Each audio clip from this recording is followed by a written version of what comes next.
Welcome to this episode of the UK Sports Chat podcast. I'm Joe Williams. Today's episode, I speak with triathlete Sam Holness and his dad and coach Tony Holness. Sam, better known as Super Sam, is a talented triathlete who happens to have autism. His current goals, which I've taken from his Instagram, are to compete at Kona and to also motivate others with autism. I spoke with Sam and Tony to learn more about Sam's triathlon story so far and how they're approaching Sam's current training for his goals to compete at a world level.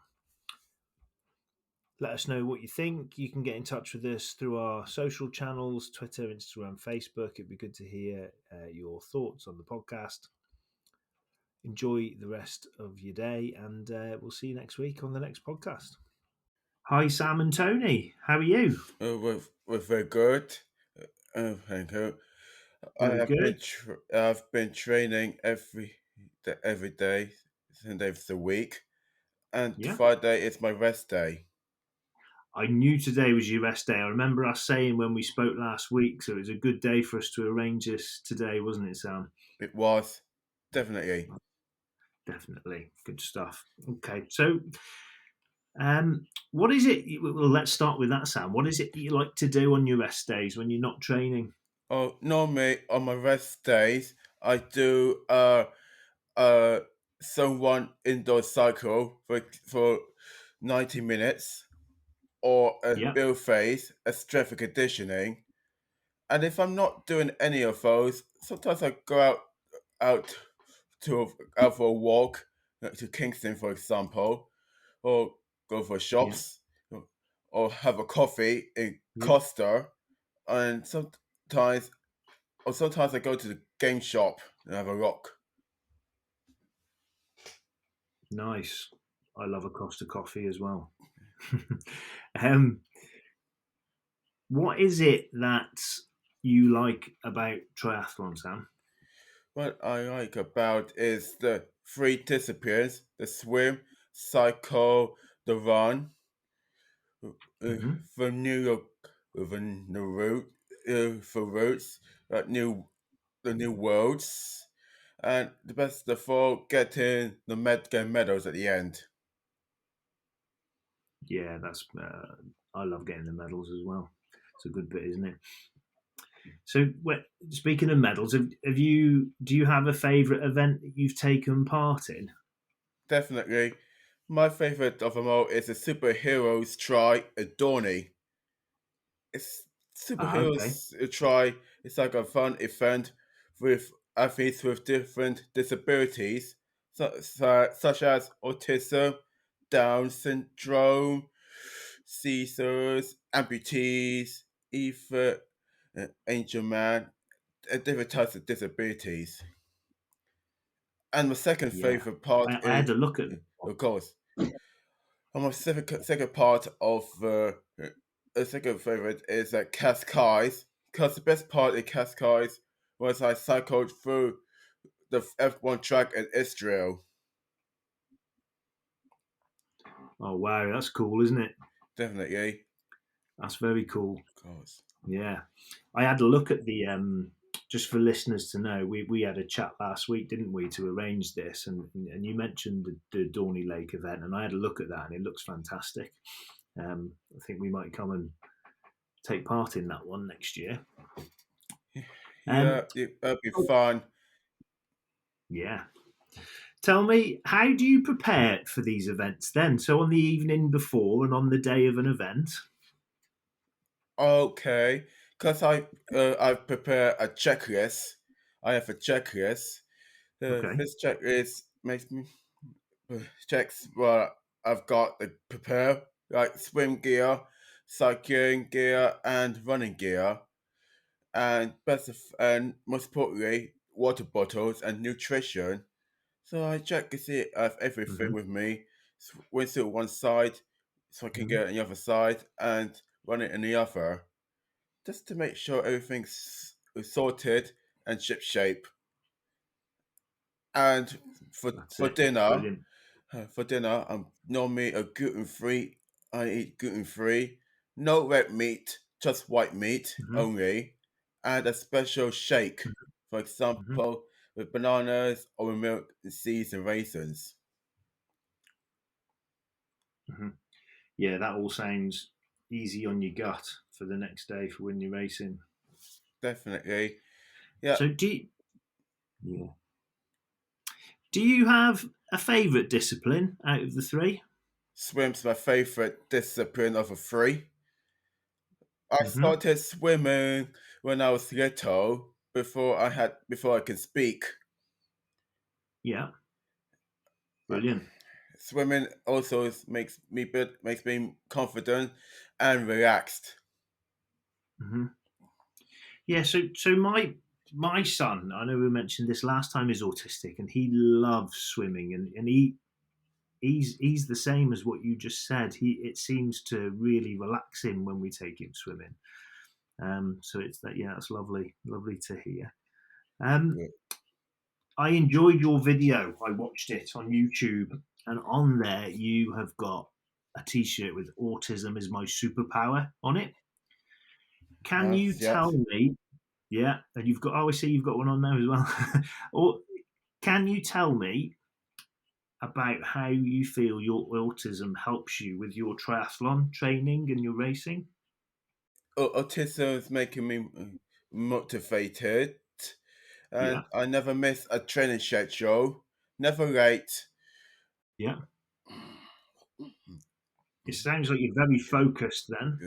Yeah, it does. And it doesn't matter. And it doesn't Yeah. matter if I do longer distances, such as a two Hmm. and a half hour indoor row or a 4 hour indoor cycle. Hmm. I did see on your Instagram that you do big 4 hour cycles on Zwift. I've just joined Zwift. Oh God, definitely. Yeah. So, yeah. Um, I also love the bit in the video where when you were saying "shut up, legs, go faster." That's a very good technique when things get hard, isn't it? Yeah. Um, tell us about your training. What does your training week look like at the moment? Well, on Monday, did a 33K run in Richmond Park. Yeah. Tuesday, a 30K row, indoor row, followed by an Hmm. hour's indoor cycle. Wednesday, an outdoor cycle in the park, 7 laps, Hmm. followed by a hill rep run, 6 hill rep runs. Thursday, a 2 hour cycle, uh, followed by a 20K indoor row. And today, after the chat, I'll be doing a 10K run, followed by a strength and conditioning build phase. Saturday, Hmm. a hill rep run, followed by a, a 90-minute indoor cycle and a build phase. Sunday, uh, hill reps, Hmm. hill reps, and followed by a 2.5 cycle, indoor cycle. It's an impressive schedule.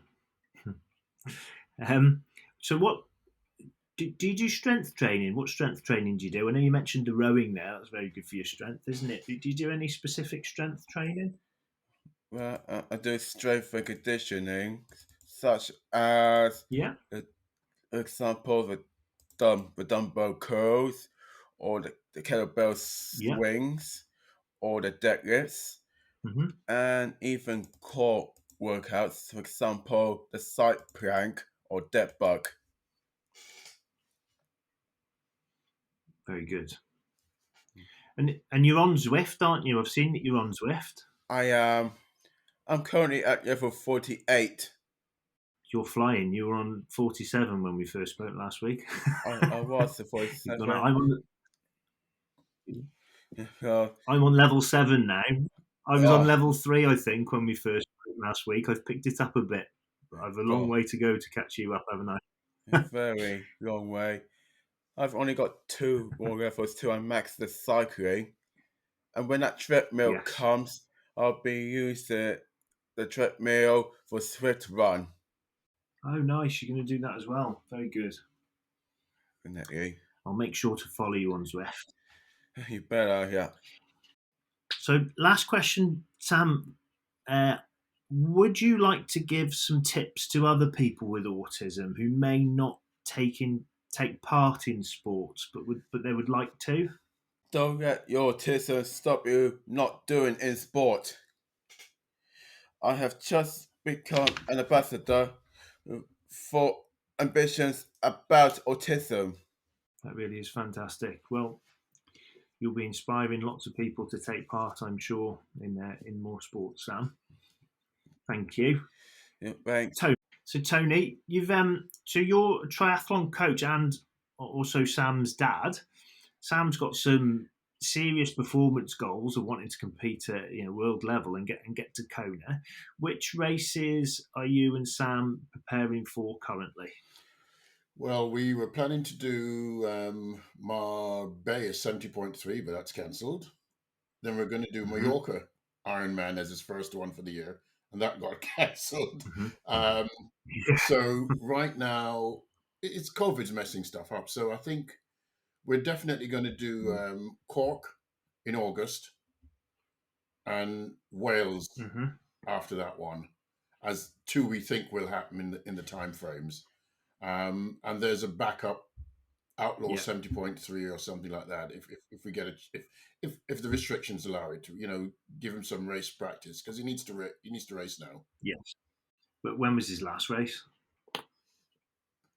God, his last race was in probably Qashqai in 2019, and he's done some virtual Ironman races in the interim.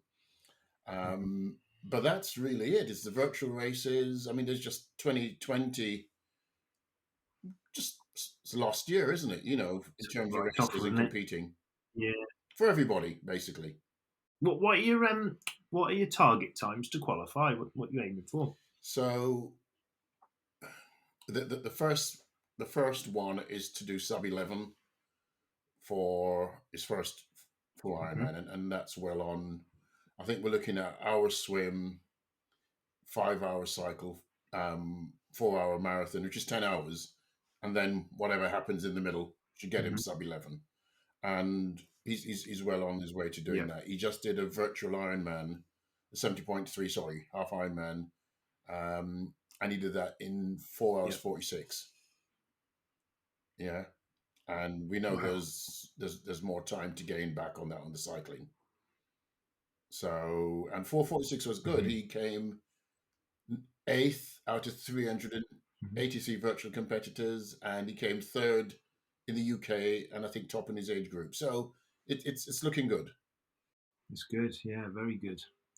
So let's go back to the start of Sam's training. I'm really interested in the journey taken so far. So I understand that with autism, there are challenges, which so things like gross and fine motor skills, and as Sam said before, that communication as well. What challenges have you had to overcome together that are presented because of Sam's autism? I think when we started out, I mean, I didn't know anything about coaching, at all. And what we did is a normal thing. We sent him to Sam, had the challenges of not wanting anyone to physically touch him or touch anybody, basically. He went through that phase for quite a while. So we did what all good parents do. Yeah. We sent him to judo classes where it's full contact, and I think the answer is that you always have expectations of your children, so it doesn't matter what teachers and psychologists tell you and ed psychs and stuff like that. So Sam was always good at computer games. Yeah, he was a good gamer, so he could concentrate for long periods, and he had dexterity on the computer. So we're thinking, hang on, he can also type at 40 words a minute.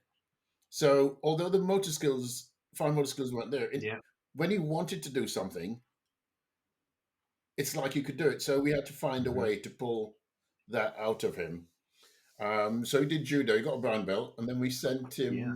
He went to running club, a local running club, because we call it, he ran Yeah. like Daffy Duck to start with, and then he was a duck out of water. But all of that's gone and improved. And I think it happened because what the Yeah. autism allows Sam to do is he learns visually, so he can see something, learn it, and repeat it, practice it until he gets it right. And that's basically what we've done with everything. Let's not just gloss over what you just said there, because brown belt's a high belt, isn't it, in judo? Yeah, it's one below black, and he'd have got his black belt if COVID didn't happen and they've had to close the dojo at the local school. Yeah. Yeah, of course. But the best thing is, he just took to it, and he was the first one at the gym, last one out, and he'd fight anybody. Doesn't matter how big they were. 3rd-degree Dans, he'd be the first guy to put his hand up to fight. So brave. Yeah. I don't know. I wouldn't call it brave, but he was brave. He was just he's absolutely fearless like that. Yeah. So, you know, it's his sensei at the dojo that named him Super Sam, because he took him from the beginning. Right. I mean, it's gosh, it's really interesting you asked that question. So when Sam first went to the dojo, he sat on the side for 3 or 4 weeks watching and wouldn't join in. And then he joined in a little bit during the warm-up. So it was press-ups, and press-ups were hard. Yeah, because of the coordination of press-ups. You know, he was bending his back instead of his arms, and that took time to learn, for example. And there's still a few exercises like that which are a bit difficult, but we just don't use those now. And then he joined in, and slowly, gradually, I remember the first time he tried to pick up the mat in the gym, and to pick it up and put it on his shoulder in the correct way is something he had to learn. So I talk about Sam learning to swim, and everybody knows you got to learn to swim, but Sam also had to learn to run properly to get the motor skills. Yeah. Just like I had to learn to ride a bike. Yeah. So it's been that learning process all the way through. Take me through that then. How did you coach him and to learn to run? Videos, breaking it down into small chunks. So it's about working out mid-strike versus heel strike, getting the right biomechanics. And then he went to the running club, I think Tuesdays and Thursdays. Is that right? Yeah. Yeah, Tuesdays and Thursdays. And I had a little altercation with the coach, which I seem to always do with coaches. Because I had a little bit of expectations of him. I knew Sam was physically strong, as I think a lot of people with autism, you know, when Sam used to get angry, I could feel his strength. Yeah.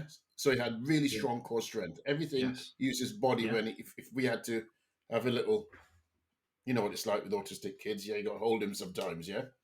And he was always strong. And I think the whole thing was transferring that strength, that physical strength, into something like running.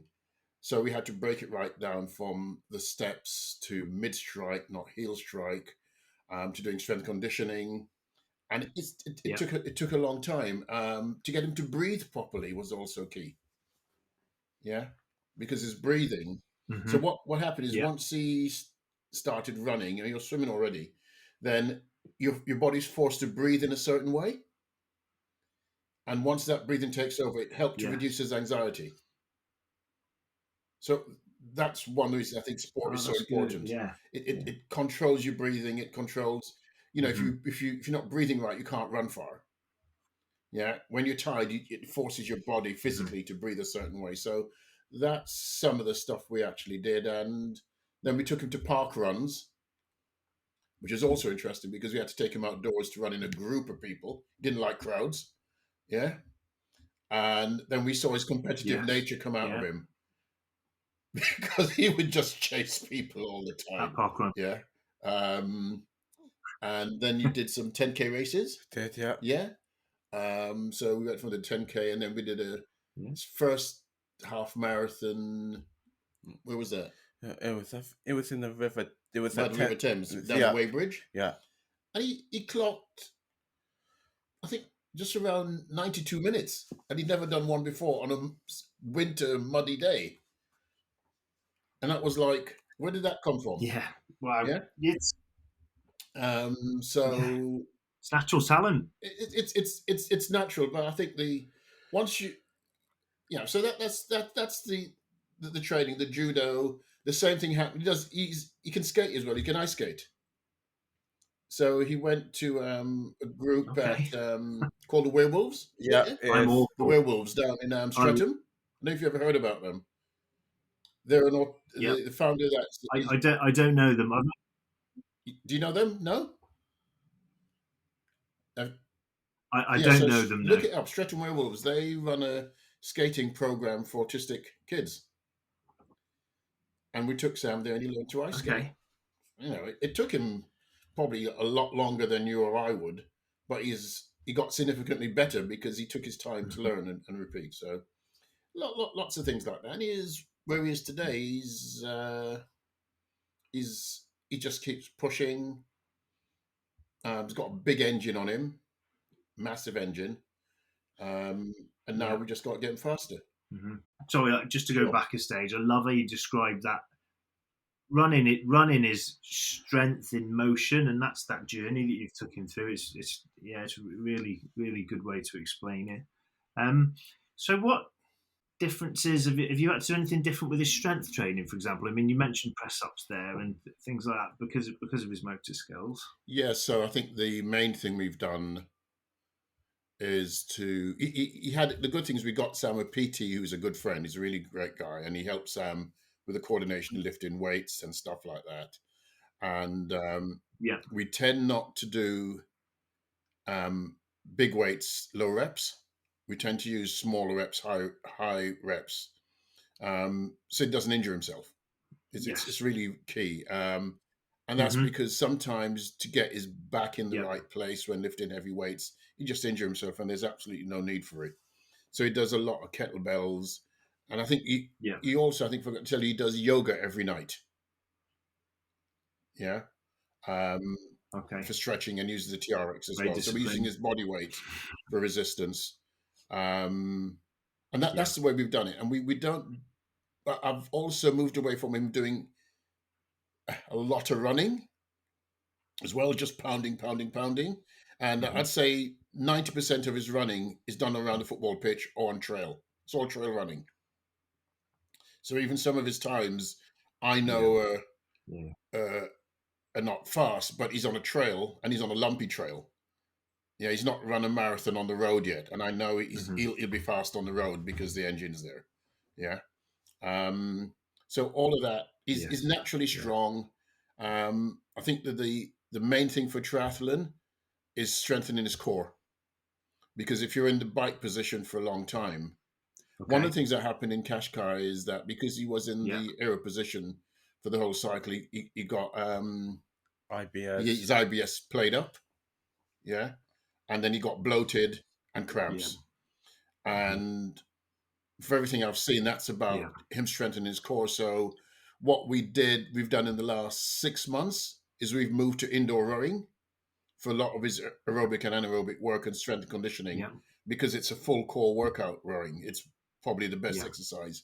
And he's the guy in the gym. You know, when you go to the gym and the rowing machine's sitting there on its own, Billy No Mates, Sam's the guy who's sitting on the rowing machine, sort of, 2.5 hours on it. And people, even the guys in the gym are saying, he's an animal, He just, but if he has a task to do, he just gets on with it. He's not a 15-minute, 20-minute guy on the rowing machine. It's 2 hours plus. With intervals or just a straight aerobic session. So we use the rowing machine a lot. That would strengthen his core, strengthen his upper body for swimming, because there's no swimming on now. So we've moved to the rowing machine to help with that. That's kind of leading on to accessibility. How accessible has of all parts of training been for Sam? Has it, venues, for example, and so I think about loud music with my son. Like we don't often go places where there's loud music, which very often there is in gyms and places like that. Is there any considerations like that you have to Yes, so take into? it's interesting, Joe. We've been through the music one for years and years and years, where you didn't like loud music, did you? Before you didn't like loud noises. Oh. So Sam didn't like loud noises, didn't like crowded places, and we are good parents, so we took him to crowded places where there were lots of noise. So we took him to athletic meets around a lot of people, and I think the way we broke out of it is, I'm a Spurs supporter, so I took Sam to his beloved Chelsea to watch European nights, which has everything that would challenge him. But I know he loved Chelsea more than the noise. Yeah. And therefore, that was sort of the process towards getting him to be around people, taking the tube with lots of people on, and the noisy environment. So it's his mum always says that if you the way you can get around someone is just distract the person. So you change the environment. And he's so focused on the football that he's not worried about the noise of the people. And so excited about being at Chelsea Football Club. And I don't know if you've ever been to Chelsea before, but during the game, they have a section where they sing, "Stand up if you hate Tottenham. Stand up if you hate Tottenham." And of course, what does Sam do? He stands up and he says, "My dad is a Tottenham supporter." Yeah. In the middle of, 40,000 people at Chelsea. So and I just sit there, and it's like, ooh, and it's okay. So we use things like that. I think the big breakthrough with the noise for Sam, biggest breakthrough, is when he went to uni. And I think in year 2 he started going to the BOP, and it's you started going to the BOP there, and it's like there was noise, but I think the atmosphere, the socializing, being around his classmates, mixture of girls and boys, for example, around the girls, it was all of a sudden, it was like, this is cool. So every Friday night he was at the BOP, and the noise issue, we challenged, because I used to have big reggae sound system boxes, and he always hated it, and I wanted him to get into music like me. And now, he's in the house. If he's playing his own music, he's cool. He's used to the noise of music now, because we've always had music in our homes.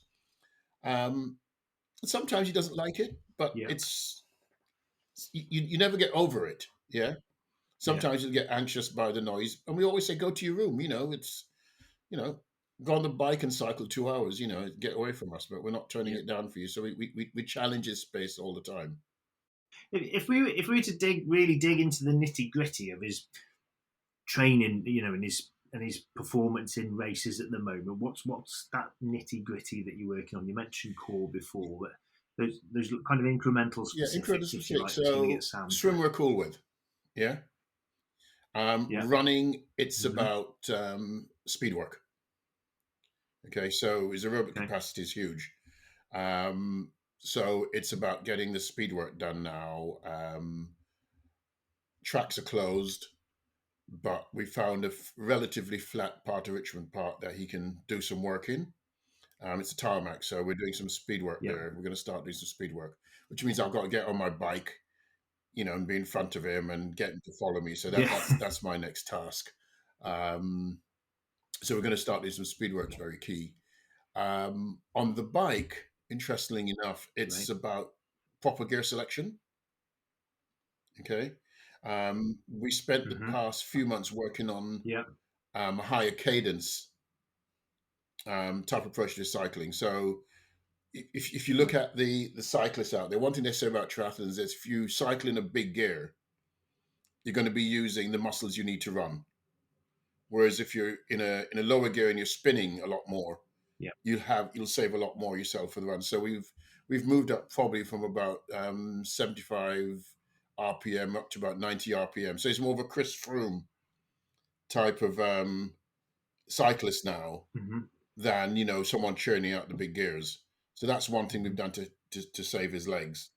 And then bike control is really important. So he's not been out a lot because of the winter and the weather. So he's now started to go out in Richmond Park again on his tri bike in his aero position to start cycling there. I think the next set of things for cycling is to do. So he does 4-hour rides. So we know he can ride 180k, not a problem. So what we're doing is getting up to, he's riding 120k quite comfortably indoors. So it's riding, the other day did about 120k and a 5k run. Yeah, to see, you get this thing called jelly legs afterwards. So after you come off the bike, your legs don't belong to you. Yeah. So I've got him to do a 5k run. And then what I'm going to do is get him to do maybe 80k and a 10k run and break all of that down. So eventually he's doing 120k and a half marathon, for example. Then we'll go back to 80k and 33k and so on. And we'll get as close as we can to a full Ironman. The way we're doing them, we'll do the shorter ones in a brick session, back to back. But the others, what we'll probably do is have him cycle 120k in the morning, have some lunch, have a rest nap in the afternoon. He calls it a Federer, his 2-hour nap every day. And then he can get up in the evenings and do his half marathon or 33k. So it's we don't have to do everything together because I don't want to overstress his body. But that whole break between morning and afternoon, so it's 2 sessions a day, and then probably once a week or twice a week we'll really stress him, and then give him a day afterwards to recover. So it's about most of it's about getting speed. It's about getting speed on cadence, about proper gear selection. The final thing, which I think is going to be a challenge for everybody, is bike mechanics. Fixing the chain slip, repairing a flat. On the road, because we use tubeless tires at the moment, and that's going to be the old gooey white stuff in there if he's on the road changing. So that's what we're doing. A lot of what we're doing now is the mechanics. Touch wood, he's not had a flat yet, but bike mechanics is important. I don't want him to DNF because he can't fix his bike. Are there any extra considerations for the two of you? So you say you're going to go to Cork, for example, or Wales. I love it down there, by the way. Tenby, it's beautiful. Yeah. But Cork. So, are there any extra considerations for the two of you when you travel to events? I'm thinking.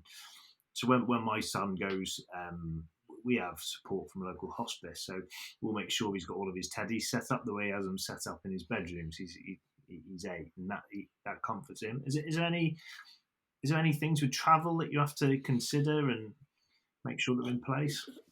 You know what, Joe? It's taken time to get to where we are.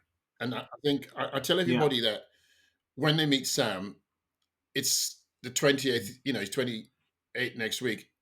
You're seeing him at 28 and not at 8, 10, 12 or whatever, yeah? So you're seeing nearer the end product and all the stuff you go through in the middle. And I know when Sam travels now, even when we're on the plane, so you pack your own bag, don't you? Yeah. What do you put on that bag, in your bag, when you travel on the plane?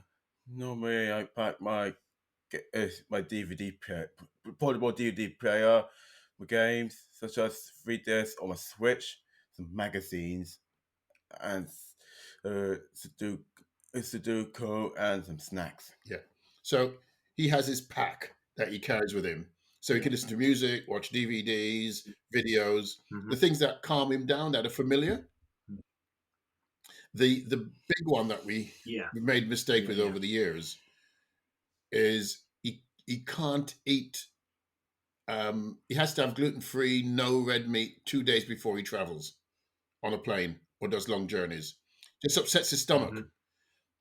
And the last time, where were we? We're coming back from went to his grandparents in Jamaica, and coming back on the plane, he did the biggest Ralph you could ever see on the person sitting in front of him, and it was like everything just came out. You know what I mean? It's like, and I'm just sitting there and I'm going, it's all over me as well. And his mum were going, "Oh my god!" This woman screamed. You know what I mean? But we just we thought he was okay. We planned, and then we just stopped and had a quick meal before the flight, and that just set Yeah. everything off. It just the bloating Hmm. and the pain, and it's. I mean, that was for 8 hours. As soon as the tour was up, 6 hours, and just like the pain. It's awful to see, but once it came out, he was cool. He just put his headphones back on and watched the video. It's the poor woman had this stuff in her hair. Sam spoke about it before as well, didn't he? So that's what he's taken forward and now as part of his Yeah. preparation So for races. So it was a good learning. exactly, those are the mistakes we made. Mhm. And so the other thing is Sam's mistakes. I can hold my hand up as dad, coach, caring parent, and saying we should have seen it. So we're learning as well. And Yeah, so the prep yeah, of course. the prep is all Sam has to do is get his bag ready. I pack the bikes, break down the bikes. I carry the bags. I make sure the nutrition. I mean, I'm this bag carrier and taxi driver. He just sits in the back and chills out. I mean, my job is to do the mechanics, pump Rightly the so. bikes, everything. I drive them there. I get them up at 4 o'clock in the morning and drive to an event. I get everything ready the night before with Sam. And he's what I'm doing is giving him more responsibility in terms of his checklist and building a checklist to get Yeah. things done. But I'm taxi Mhm. driver, bag carrier. I mean, you know what it's like. I just that's my role. And afterwards, it's like Yeah. I'm the guy sitting on the side with his mum, worrying: is he going to be all right? Is he going to come back when he goes off on a 40K cycle and stuff like that? So it's Yeah. rewarding. It can be scary, Yeah. but it's what he does. What he Mm. does.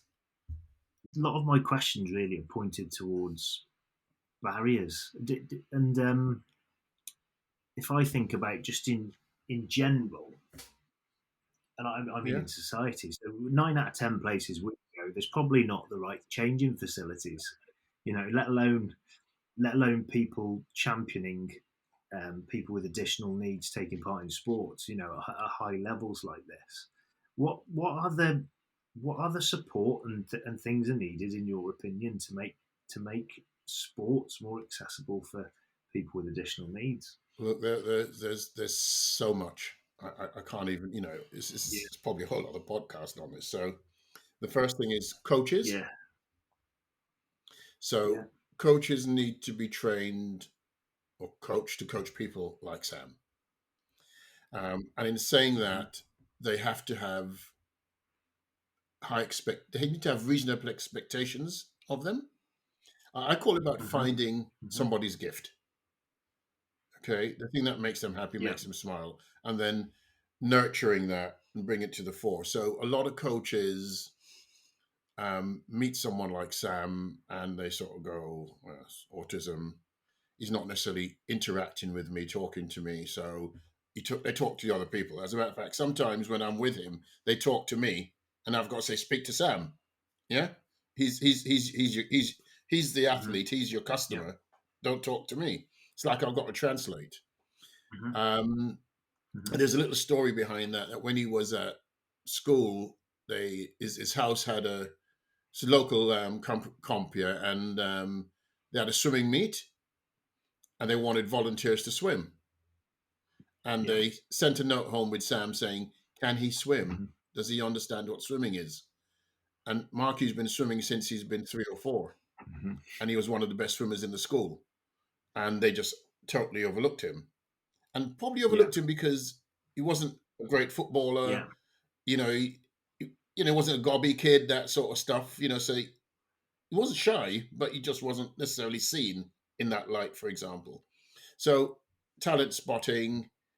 coaching. The other big one that the other big one that I'm really concerned about, that I'm chasing now, is in the triathlon world, the World Triathlon Council. And I use the word discriminate, and I'll use it because it's the only way I can see it. They will not allow athletes with intellectual disabilities to participate in the paras. You can't because he has an intellectual disability. Mm-hmm. It's only allowed for athletes with physical disabilities to go to the Paralympics. Then Sam can't do Special Olympics because his IQ is greater than 75. Yeah, so he's in this world Okay. where he's not. Yeah. He's just got to compete against neurotypical athletes. So he's when he goes out in a race, you know, Mhm. and the reason he's doing distance races as well is because if you're doing sprint or Olympic distance triathlon, it's tactical. It's always fast. Everything's fast. The transition's fast. Mhm. It's just quick, quick, quick. Where at least in Mhm. Ironman, he has time because you can catch up on the road or catch up on the bike. Yeah. Yeah. So you might lose, 30 seconds, a minute in the transition. He can make it up. But if you lose a minute in an Olympic or sprint distance, you can forget about it. You're not going to place well. And that's one of the reasons we're having him doing longer distance as well, rather than the others. So it's not necessarily set up for Sam's not set up for the tactical type of race. More tactical. He can just go out there and, and, Mhm. and do his job. I think I always compare it to is it Borg? I think Bjorn Borg's dad said to him when he was training him, tennis, just hit the ball over the net as hard as you can and as far away from the guy in front of you. It was that simple. Yeah, it wasn't, none of this, and that's all Borg. Yeah. That's all he did. Yeah. Um, and that's what I tried to do to simplify it. So you talked about barriers, the Olympics, the coaching, schools. I suppose the other one is identifying talent. Yeah. So I think there are lots Mhm. of people like Sam out there, lots of athletes like Sam. And I'm not saying they're triathletes or runners. That they Yeah. could be doing anything, from, you know, I don't know, wheelchair volleyball, Boca, anything like that. But they're not looking at Yeah. talent. And I think the other thing is, which I'll raise, and I'll do it, is that if you look at triathlon, aside from Sam's autism, there's hardly anybody who looks like him. Now, Sam doesn't care about that. He just gets on. Yeah. But for me, I'm trying to make the Mhm. sport more inclusive and more diverse. Yeah. And that's not just about, black kids. I'm talking Mhm. about kids from poorer backgrounds as well, to get involved in the sport, Yeah. especially endurance sports, Yeah. swimming and all of these Yeah. sports. So that's something I'm doing in the background with a mate of mine to create that. We're trying to set Yeah. it up with Ambitious About Autism to get more people with autism into Yes. sport. That's one of the reasons they made him an ambassador. I know you described the journey that you've been through over the years. Has Sam's recent success with triathlon impacted his skills away from sport, so social, for example? And The big answer is yes. I can't. Maybe the big word is confidence. Yeah, you said, it's yeah, yeah, you said something last week, didn't you? You said because for all the listeners, we prepared this by having a phone call last week, didn't we? So we could meet each other properly. And you said to me that 12 months ago, perhaps Sam might not have been able to yeah, do an interview like this. Is it? Yeah. So yeah. that So was where so that. I probably like judo said to Sam, "Come on, interview, off you go," and we Yeah. just dived right in. And I think the first 6 months, maybe even longer, even recently, I'm sitting here just waiting to jump in and help him and answer his questions for him. And I'm having to learn to sit back a lot more Mhm. and let him get on with it. And Mhm. it's just that the confidence, the ability to interact with people. It's simple things. It's before sport, to get Sam to go into Costa Coffee and order his own tea and coffee wasn't the easiest thing in the world to do. Mhm. And now he goes in and does that. He goes to Kingston and Mhm. he goes to the restaurant on his own, has a pizza, orders a pizza, and so on. And it's that independence it's given him as well. Um, going Mhm. to the gym, you know, Sam just packs his bag, gets on the bus, goes to the gym, checks in, comes back, puts all his stuff away. and he's better than me. I always leave my goggles or something behind. He's never left anything, yeah, because it's routine, repetitive, and so on. Yeah. So stuff like that has been for us quite big. Like, go and get the bus, go and do it on your own, find your own way back. You never get. It's not going to get lost. But I think everything works when everything is working. Mhm. It's when things are not working that it becomes interesting. Yeah. And I think, what's the best story about that? I think he was going to university, and the trains were cancelled. He's never been late for a lecture, mark you, yeah. So he gets the 9:22 train. Is it? Mhm. Yeah, it is. 9:22. Train's cancelled, and he thinks, "My God, I'm going to miss my 10 o'clock lecture." Now you think, what would we do? So how does he problem solve? So he thinks, right, I'm going to get a couple of buses. Sam runs to uni. Yeah, 4 miles away with his backpack on. And the lecturer And was on says to him, time. Sam, we know the trains are down. It doesn't matter if you're late. But he doesn't like being late. Yeah, it's like a DNF for him. So he ran to uni Mhm. with his backpack on. Yeah. And that's Sam in a nutshell, I think, actually. Brilliant. Well, I've loved Yeah. chatting to you both. There's so much. I often say that there's. When I speak about my son, he's non-verbal, and I say I learn more of him than I do any other person on this planet every day in how to live your life, and he can't speak.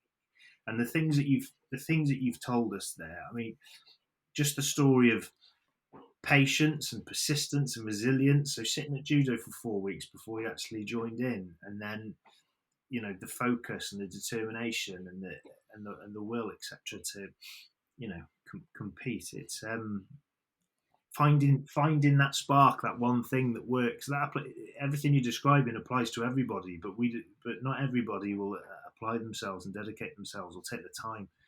So there's so much that people with additional needs can give to society, and it's great that you're championing that. And Sam, it's amazing that you're an ambassador now, and that you are going to inspire more people, I'm sure, to take part in sports. It's really brilliant what you're doing, mate. Yeah, I am definitely. Thanks very much for coming on and chatting to me on the podcast. I really look forward to following your racing and over this year, and following your journey. Where can everybody follow you on social media, and can people? Yeah, What's your handle so people its can handle follow? on Instagram is at Sam Holness Try. One word, yeah. Yeah. And his website is samholness.com. Mm-hmm. One word, yeah. We'll share that in the podcast notes as well, so people can follow you. Thanks ever so much for. Joe, look, what you've just said, and I didn't say it there, but I'll tell you, you can put it in if you want to. But I think for me, my blessing is that I've got to know Sam as a man at 28, which if he'd left home and got married and had children or whatever, I wouldn't have had this experience with him. And as a dad, that I can't put money on that right now. The times you want to get out of the house or what. I got kicked out of home at 17, yeah, like a lot of people did at that time. But I have had a chance to get to know him, and that's what he's done for me, basically.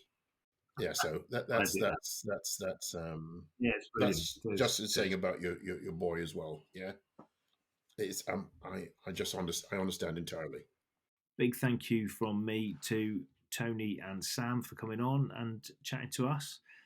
And do give Sam a follow on his Instagram channel at Sam Holness Try. Holness is SSTRI. Sam Holness Try. Thank you very much for listening, and we'll see you on the next podcast.